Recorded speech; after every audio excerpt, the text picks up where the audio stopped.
Hi, this is Toby from Heavyweight MMA.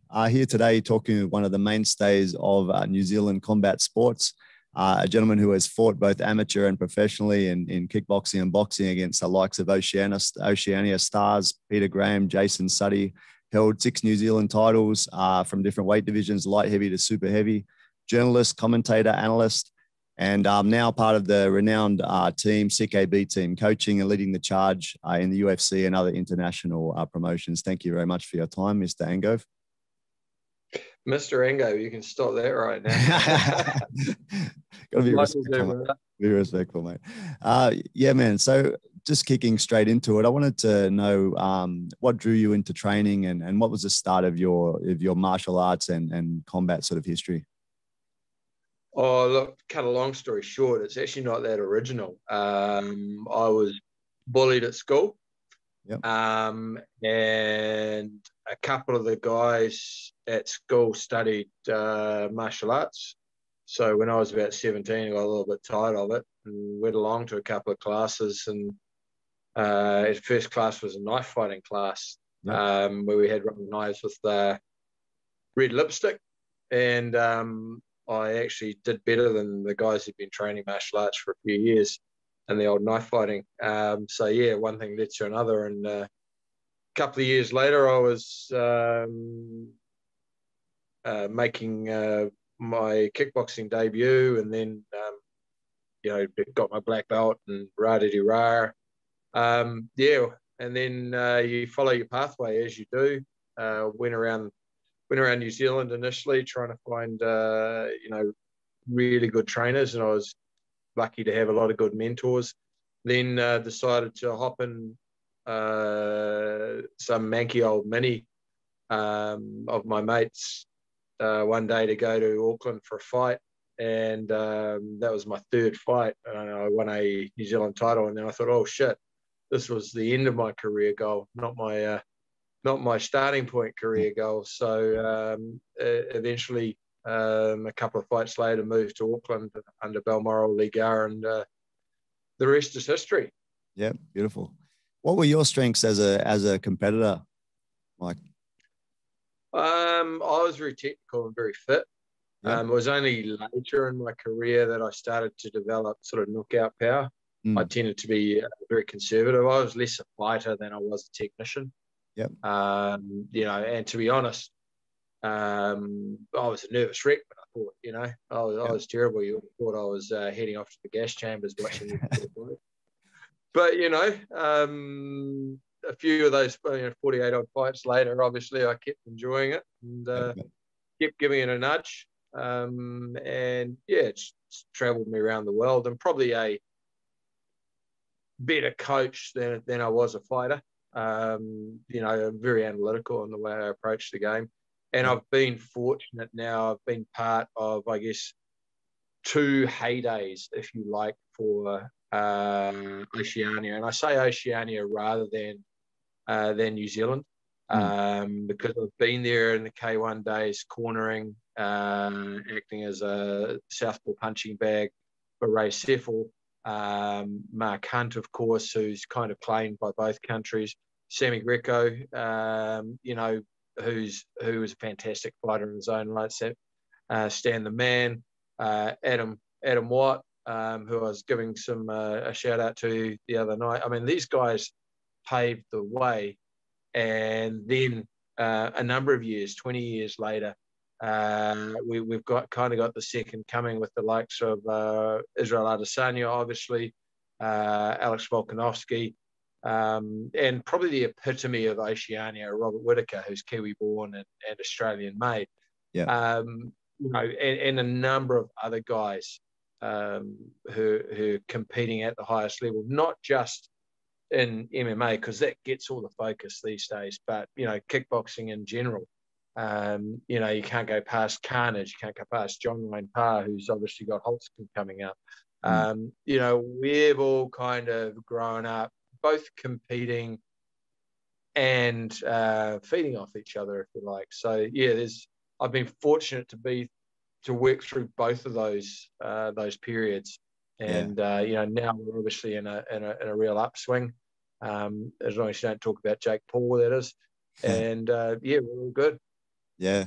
And you mentioned that you're a technical fighter. Do you, like right now, I really see the cerebral type of fighting from guys like Dan and Israel.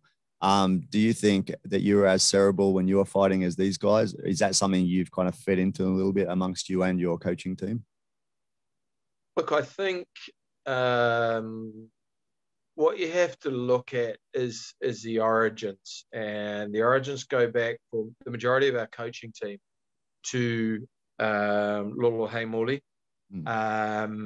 and also his cousin Wayne Vaenga, his brother Albert Heimoli, Tojo Dixon, all of those guys, and Lolo in particular, had a very cerebral approach to the game, ahead of the game, the ability to read fights, not just to teach you how to throw a left hook, but when to throw it, what angle to throw it, and what are the openings that are going to set that up. Yep. And because we have that foundation, the likes of Eugene, myself, Tristram, Andre's come on board as a Romanian wrestler, but he has that same kind of analytical foundation. And that in turn is kind of imbued in the other guys. Israel, he's got a very high fight IQ. Brad Riddell is a great coach in his own right. I've just spent time with Volk over in Vegas. And the conversations we're having are a high level. So you get birds of a feather together with a particular analytical and cerebral approach to fighting, and it's only kind of natural that that continues. Yeah. So that's a very long-winded way of saying, I probably thought about it too much, but the guys today have benefited from all that collective brain power when it comes to fighting. Because look, at the end of the day, it's just chess with body parts. That's true. That's true. Now I've become quite fond of the New Zealand fight community, having lived in part of China for a while and had a lot of guys came over here. Like around a decade ago, we had guys like Carl Weber and Aaron Boys bring over teams. We had Rod McSwain, Sam Brown, Gareth Healy, Kai Kara France, Ev Ting, Dan Hooker, Ev Ting coming over here to fight in Macau on one of the promotions here called Legend. And it was really great to meet these guys, all really top lads, really friendly, top lads and great fighters. And also had the chance to come down and have a look at CKB one day. I went down to watch Dan training and happened upon a sparring class, and amazing vibe you guys got at CKB, and a very big depth of talent. Like if someone didn't know Dan and Israel are the stars of the class, they might not even stand out that much. You had a lot of depth of talent there when I came through. Yeah, I mean, look, we're fortunate about that, and I guess to a certain extent, as I said, success breeds success, and when I was competing, travelled in a ratchetly old car and slept on garage floors and lounge room floors for a number of months to go and train at a top gym that was Balmoral Liga. And on any one night of sparring there, you would have, 3 or 4 world champions, another 4 or 5 international champions, and everyone else was a New Zealand champion. So instead of going to a show, once a month, you should have just come down to sparring, at Balmoral 3 times a week. Yeah. And it's the same at City Kickboxing. And I have to give a shout out to some of the other gyms. You mentioned Aaron Boys and Carl Weber. There's a lot of history there too, and you can see they are starting to experience some great success with their athletes coming through at the moment. Similarly with JJ Wilson, who originally came out of Oliver MMA and New Zealand and American Top Team. So there's a lot of intellectual capital in fight sports at the moment. Pity the capital side isn't more realised financially, but that knowledge is actually what creates success, because you can have great talents. An Israel Adesanya or a Robert Whittaker will walk in your gym door 4 or 5 times a year, right? Yeah. If you don't have the coaches to realise that talent, You know, they also walk out your door having had 2 or 3 fights or quitting when it gets hard, or never realizing potential. So it's the knowledge and the way you impart that knowledge that ensures that you have a continual success. Yeah, true. The current fighters are a product of the work that their coaches have done themselves in the ring and in the cage, etc., and coming out of them as well. It's amazing. Watching some of those guys. I remember watching Aaron Boys a few times in Australia, tough man.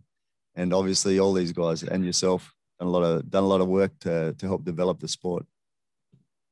Yeah, well, Aaron's a great case in point. I mean, I actually think Aaron's a better coach than he is a fighter, and I think he's probably matured as a coach as well. I mean, as a fighter, I remember, I think he fought, I can't remember whether it was Heavy Hesk or he fought an MMA fight the night after fighting a kickboxing fight. You know, that was a Cuban guy. He would fight. You know, he would fight. Yeah, that was a Cuban UFC guy, right? You know, and he fought everyone. What's that? That was a Cuban UFC. He fought the Cuban guy, Cuban judo guy, I think. Yeah, forgot his name too, but yeah, that was a big call the day after fighting. Amazing, right? Yeah.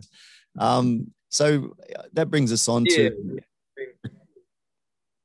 Sorry, that brings us on to the question about New Zealand fighters and the fight community. I mean, it's quite a relatively small country, but you'd say an abnormal amount of awesome fighters that come out of New Zealand. So what is it? What do you think it is that makes the New Zealand fight community so strong?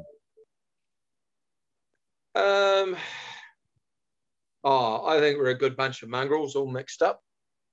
You know, you've got, you look at the photo behind you, you've got a European Maori, you've got a Dutch Samoan, you've got a Nigerian Kiwi, you've got a Tongan, and you've got a Romanian. And that kind of sums up New Zealand, is we're a melting pot. Look, we like it contact sports. We like a bit of biffo. And if it's not rugby or league, you know, it's, you know, having a punch up on a Saturday night in the YMCA. So there's that element to it, plus a good preponderance of smart thinkers who are in coaching roles, particularly in the martial arts arena. As I say, there's a big brains trust of guys together.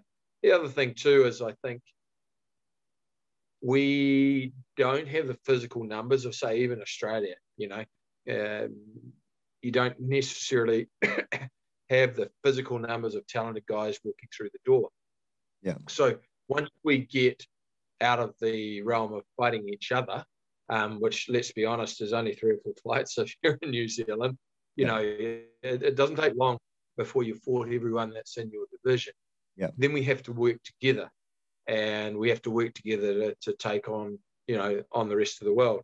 Australia is obviously our closest neighbour in that respect. And, you know, that's always a challenge fighting the Aussies because, you know, they've got a never say die winning competitive attitude as well. So I think that's part of it. We work together. And I think the other element is, although egos are always present, is we can drop that when it comes to a united national front. And that nationalism, if you like, is a big driver. So, you know, I think that those things are pretty key. The other thing is too, in a small country, you can't have 15 different world-class gyms and 15 different fighters all being goldfish in their own little fish pond. It's impossible. You know, birds of a feather are going to train together and bash each other to get better. It's really that simple. And do you think the history in New Zealand, the Maori culture, being a warrior race, do you think that has some sort of influence on the success of your fighters as well? Well, I think you've got to extend it beyond that. We're a Pacific nation. You've got to include the Tongans, the Samoans, the Niueans, the Fijians, and the Europeans in there. You know, we're a pretty hardy bunch, and you know, the people who, you know, came and settled in New Zealand, we're big, robust, strong men and women, regardless of their ethnicity. Yep. And, my mum actually did her PhD on pioneering Kiwi women. And one of the things that characterized them is they're all big, strong, sturdy women. They may not look great in a fucking YouTube bikini these days, but they were sure as hell pretty handy when they were hacking out paths and alongside the men in pioneering days. So I think that makes a difference. Similarly, you look at some of the mums, in the Polynesian world. Those women are strong, sturdy women, and that gets you strong, sturdy kids. And I think that, as I said, when you come back to that melting pot, I think those elements make up a group of people who, like physical combat. And obviously, we're proud of our Maori culture. Excuse me, a little bit rough on the voice.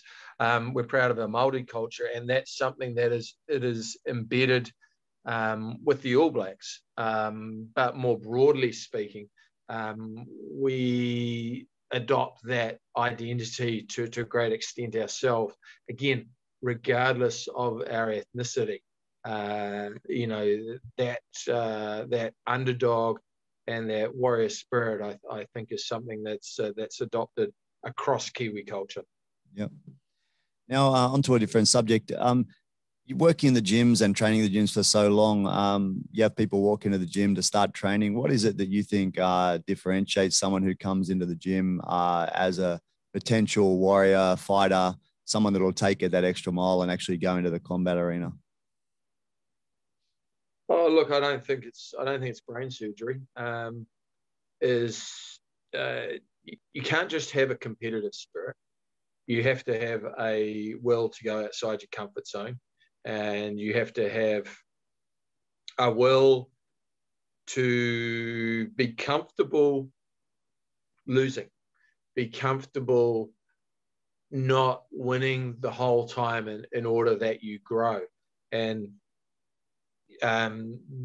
the comfort in a discomfortable or an uncomfortable environment is what drives success. Marvin Hagley used to say, it's really hard to get out of bed at 4 a.m. in the morning if you're sleeping in silk sheets. And it's the same thing, and you see it over and over again with successful fighters as they get a little bit comfortable and they don't train quite as hard. And I think that mentality is really key, regardless of when you are beginning or whether you are a world-class world champion. If you don't have that continual drive to put yourself in uncomfortable positions, you won't grow. And that's pretty simple. In terms of personalities, it's hard to pick. You get it's like one of my old mates who was in the army, and when we were doing SAS selection, and he said you can never pick them. You can have a cook who will go and complete their SAS training, as opposed to someone who's a super fit athlete. A lot of that's to do with mentality and never say die, and the ability to remain calm and focused under pressure. Yep. So it's a weird mix that you have to put together to become a fighter, and there's no true magic mix. But I think the most important thing is the ability to work hard, the ability to thrive in uncomfortable situations and not shy away from them. Yep. So I'd imagine probably the most uncomfortable part of fighting is obviously leading up to a fight and then actually getting in the ring. Is there any general sort of strategy that you employ, whether it's a beginner or a later fighter, like a general strategy? I know everyone's different, but as a general strategy, what sort of things would you do to get their psychology correct and be ready for a fight? Well, I think you hit the nail on the head. Everyone's different. Some guys need the handheld. Some guys need a lot of positive motivation. Other guys are self-contained. They don't need much. In actual fact, they need calming down. It really does differ. So in terms of being a coach, it's understanding how your different athletes react to different stimulus.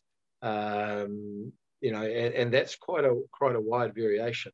So if you talk about maybe a Jason Suttie, for example, Jason Suttie was as comfortable in the ring as he was getting out of bed. You know, he doesn't need a hell of a lot of motivation. You just need to give him a few key points. You know, other fighters are different. They're very nervous until they get in the ring, and then they come to life. You know, some fighters, and Israel's a good example. You know, he takes a little bit of time initially in the first round to gain data, to gain reads of his fighter more so than other fighters. You know, you just need to understand that process.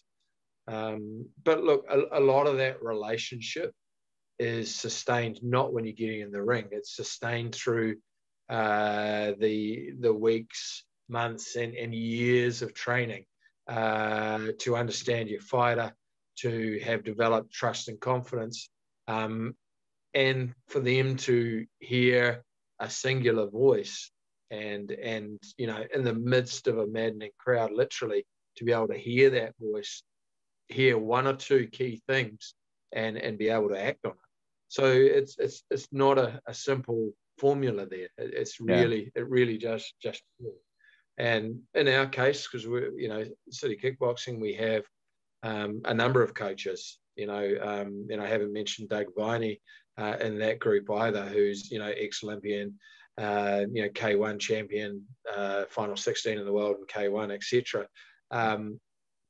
We all have different voices and different personalities, but we adapt those to the fighters, and sometimes there's a little bit of interchangeable parts. You know, Eugene might say, "Hey, I can't get through. He's not hearing me," or "I need someone else's voice," and that's what happens in a team. You know, if you look at, you know, your All Blacks, for example, where you've got, you know, forwards coach, backs coach, kicking coach, mental coach, and different things are required at different times. That's of course in an ideal world, because a lot of gyms, they don't necessarily have that luxury of a number of different voices or a number of different coaches. Yep. Just that leads on to something that I wanted to ask. So, I was talking recently to Cameron Quinn. I'm sure you know Cameron. He was talking about the balance in martial arts. You know, the hard and soft and etc. Thinking about like the contemporary sort of martial arts and MMA, etc. I think they probably, some of the gyms, etc., kind of focus on the hard, just the real physical training, etc. And maybe it lost some of that side of humanity, etc. That's in an overall picture and guidance of martial arts. But something that I've kind of noticed just through my hearing Eugene Behrman talk, etc., is that your gym seems to be, although it is based on, you know, that probably hard side of training, it seems to be like there's quite a few codes, etc., that run inside the gym that may kind of bear a resemblance to some of the really traditional sort of martial arts. And I think that's a good thing. Could you speak on that at all? Yeah. Look, we all come from a close-knit original gym, and that family environment is something that is spoken of frequently, and I don't think you can understate that. In addition, there's a culture created where the All Blacks used to have a saying, you have a no dickheads policy, right? If you're going to survive in the gym, you can't be a dickhead. And that doesn't matter whether you are the UFC champion, a New Zealand champion, or someone who's new. If you are a dickhead, it's not going to last, because the internal part of the gym function will take care of it. You know, that gets rooted out pretty damn quickly, because that's not part of the culture. Obviously, that's led from the top, and basically what you've got in terms of the people at the top is guys who've been together for 30 years. You know, and that's the key thing. You know, some of us have trained together. I'm about to have my 50th birthday, so I've trained with some of these guys since I was 20 years old. You know, Doug Viney I trained with as a teenager. Twister, you know, Tristram Apicatour, again, trained with for a very long time. Eugene was a little bit later, but there's a long history of, I guess, friendship, but more than friendship, because friendships come and go, family doesn't, because of course, as families, we you know, you and your brother don't always get on, and you may not even be necessarily that alike, but when it comes down to it, you got each other's back. And it's very much like that. And that transcends into the boys. They will have each other's back. That, I think, is pretty critical. And if you look at most of the successful gyms, you will have that factor. And in terms of martial arts spirit, which is what your original comments were, martial arts spirit, if you like, is another word for having an honourable code, right? Yeah, which is another way of having a no dickheads policy. Yeah. Okay. Do good things to good people. Sometimes do good things at your own expense. Support those around you. Give them a hand up. And set a good example if you're in a leadership role. It ain't brain surgery. Yeah. You know, it really isn't. Is be a decent human being and set an example as a coach or as an athlete, and everyone else will follow. And I guess, you know, fall into line's not the right word, but it is, if you know what I mean. Yeah, yeah. Setting an example from those critical pillars translates into what happens in the gym. Yep, true. Thank you. I wanted to also understand, like, what would someone expect if someone came to your gym?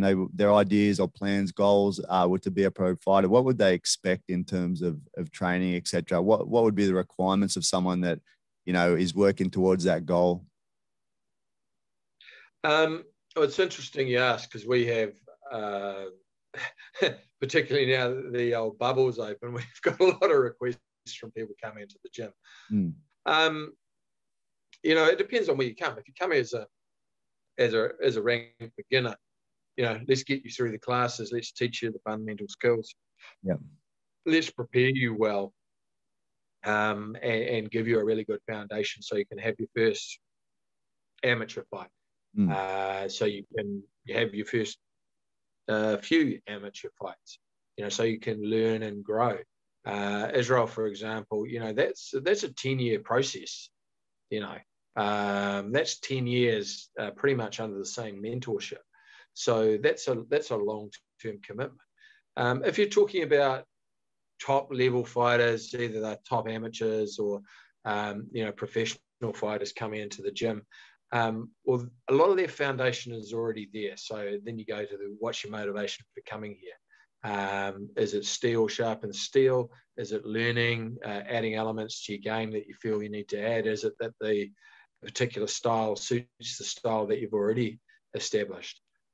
So again, there's not a single answer to that, but I go back to no dickheads policy. Yeah.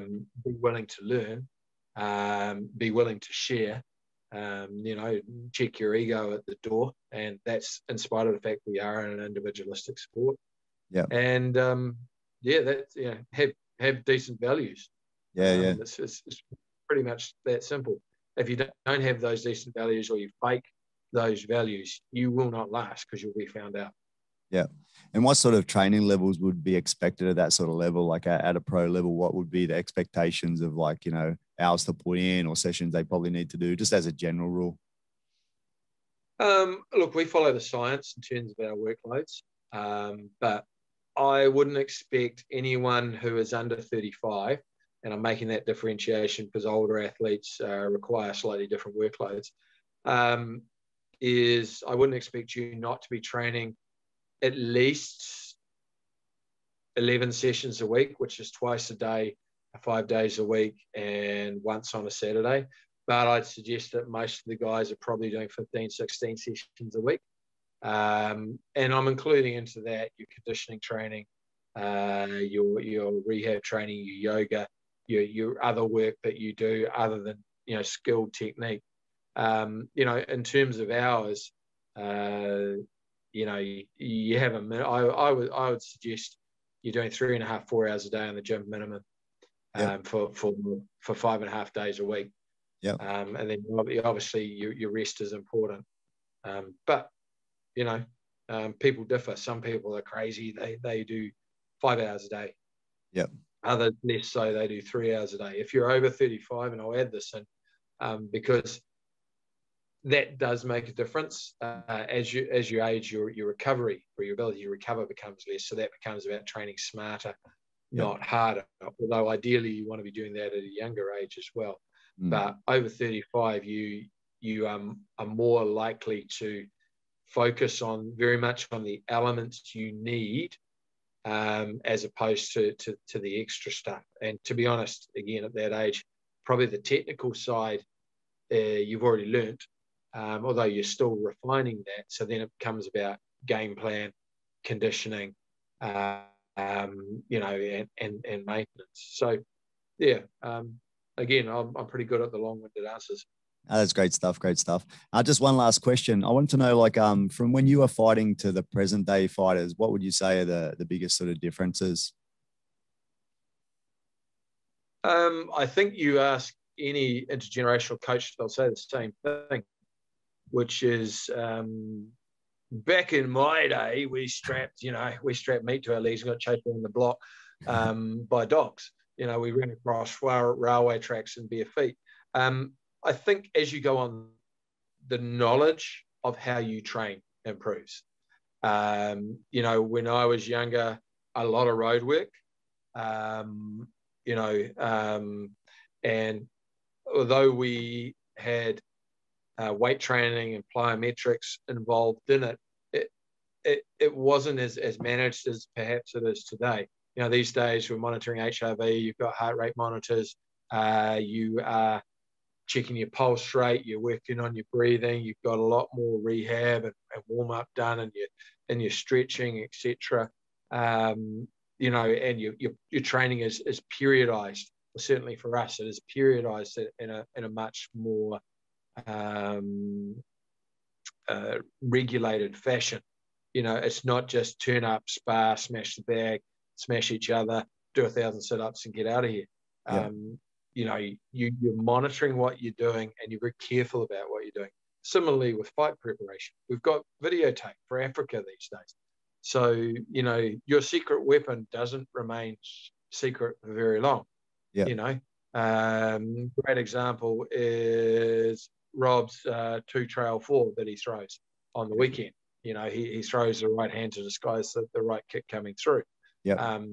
You know, that's a trademark of his that you have to have a look at. You know, or Israel feints really well. Okay, and there's particular feints that he might do. You know, that's not a secret. Okay, so you can't rely on everything being secret. You know, you actually have to do the study now, and you have to look at things in a more robust way. You know, how does a fighter set things up? How do you set it up? How can I refine that? What can how can I add to that? What's the habit I have that I can exploit, or what's the habit I have that can be exploited by other people that I need to fix up? So there's, you know, science and technology have changed the way we prepare for fights. It doesn't change the way we actually fight, because ultimately it's still there about it's still about going and inflicting more damage on the other person than they inflict on you, and ideally finishing the short route. But how we go about doing that is constantly evolving. Yeah, great. All right, Mike. Well, thank you very much for your time, and your insights into your fighting and coaching knowledge has been great. Only a short time, sorry about our run, but thank you very much for the time that you have given me. And yeah, best of luck in coaching and everything. Yeah, look, I'm still in isolation for another day, so I got nothing but time, buddy. Great. All right. Thank you anyway.